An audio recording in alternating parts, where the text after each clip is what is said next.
Don't spill your beer. Haven't seen you for Don't spill your beer. No. Okay.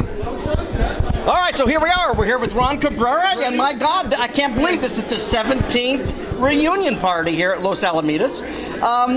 My understanding, there's over 150 people that are. Yeah, we are. I think we're going over that now, Chris. Yeah. That is. It's just amazing. And now a couple years ago, we opened this up to not just aviation, right? We kind of. Right? I have some unknown faces here, but it's all in good brotherly love. Yeah, I would say aviation, Army, all together. So. Yeah. And I think that's a great idea because not only, guys. It's the maintainers as well. I know it's fun that we're the pilots and air crew and all that, but we need to open it up so everyone else can, enjoy. And we can. Plus, they're all part of our team, right? It's like the Indy 500s. You're with the race car, you got the driver, but you want to hang out with all the mechanics as well. And we just had our Quad A Army Aviation Association meeting right now, and South for introductions. We got guys going back from Vietnam till now. To Iraq, Afghanistan, so it's a long legacy, and I'm glad you're here to capture it. Truly amazing. Now, what do we plan on going on here tonight? So I know it's going to kick off. It's kicking off. Yeah, we have a lot of interaction here, people catching up, and then we'll go into the ceremony where we're going to present plaques. And if you haven't seen the plaque that Brent Simmons did, it is phenomenal. Now I'll put your photos when I edit this. You'll actually see what they look like. I thank Brent for doing that because it's riveted, hand craftsmanship.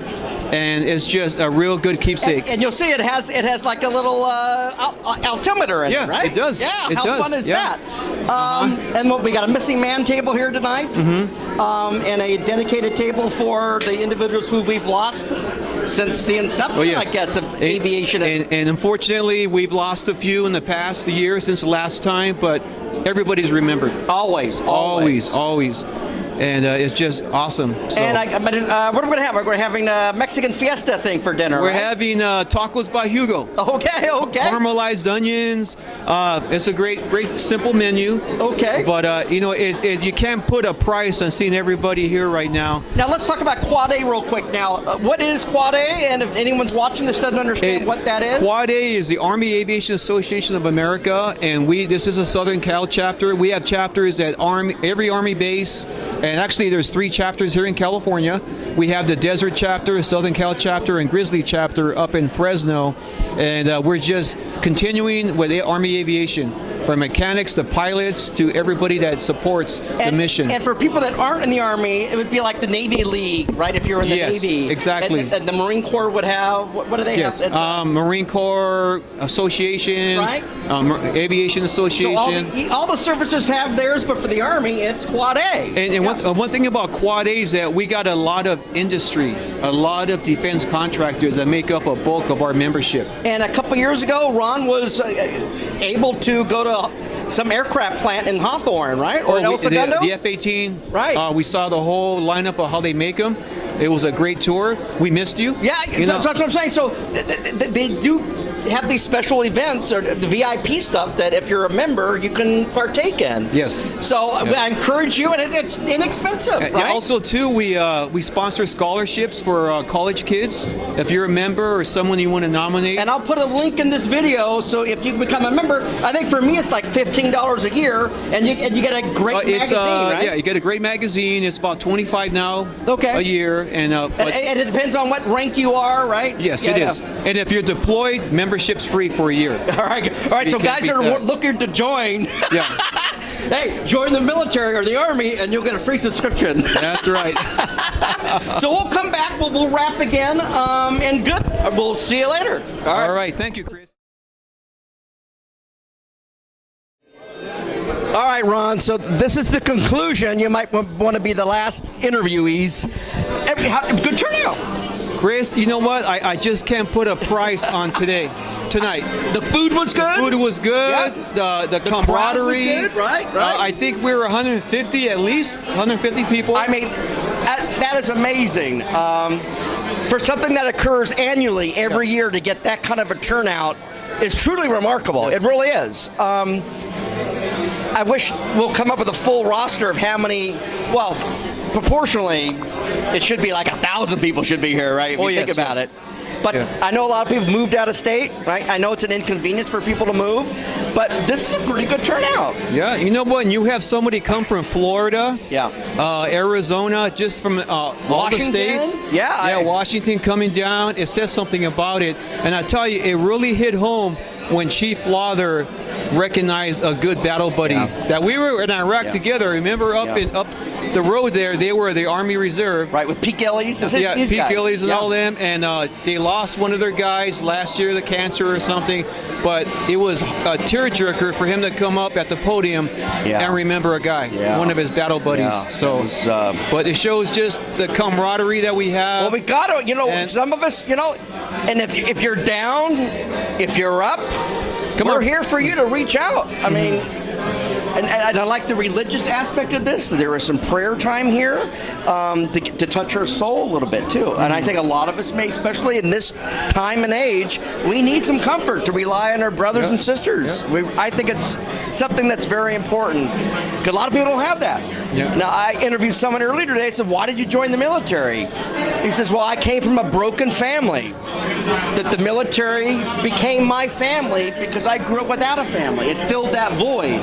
Rightly so. And I think that's something that we... And an event like this shows exactly that. Yes. We raise our right hand, we swear in to protect and defend. Yes. And then the brotherhood that just you and I have 30 years plus of time. Yes. And we're still in touch. And I thank you for that. Thank you. Yeah. There's good times and bad times, Yeah. folks, and you just don't know where you're going to be in life, where you're going to need to rely on something. Right? And to everybody out there in YouTube land, Chris has been a historian. He's taken pictures, video, and I'm just in awe that you captured all this, because when we're said it and we're gone, you have it. We have it. Right, because we of have you. it documented, and a lot of people don't, especially people in the Spec Ops communities. Now, last year I went to my old Navy Spec Op helicopter units, and there are no photographs, there's no videos of any of their missions because you're not allowed to, right? Just like Task Force 160th became one. There are no Navy SEALs, Delta Force guys. They don't have all that, and they are very envious, right, of the guys that do have photos. And yeah, there's something to be said. And my hat's off to those guys. And we want today's event to resonate with those leaving. Yes. So next year we are even more people here. Right. So watch this video. There'll be a link how to stay in contact. And if you didn't make it this year, we'll see you next year. Get on the mailing list for next year, and we'll see you in 2025. And another shout out, Ron is officially retired, right? I'm retired, but I belong to the California State Guard right now. So we mentioned it last year, and Ron's going to mention it again. How does one sign up to become a member of the state? Yeah, you can search out California State National Guard. It'll take you to the website. You know what? And we have a lot of people with civilian experience that they bring it into the fight for the state, and it's a win-win situation.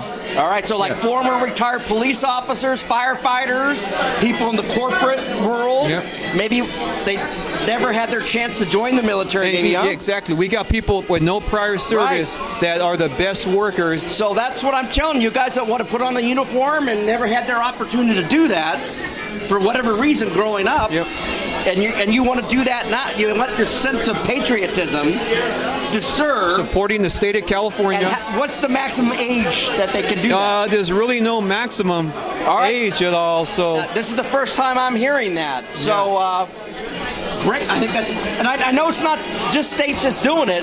There's other agencies that are doing the same thing. Other states have their own state guard. You're right. So doesn't mean they're hard up. Doesn't.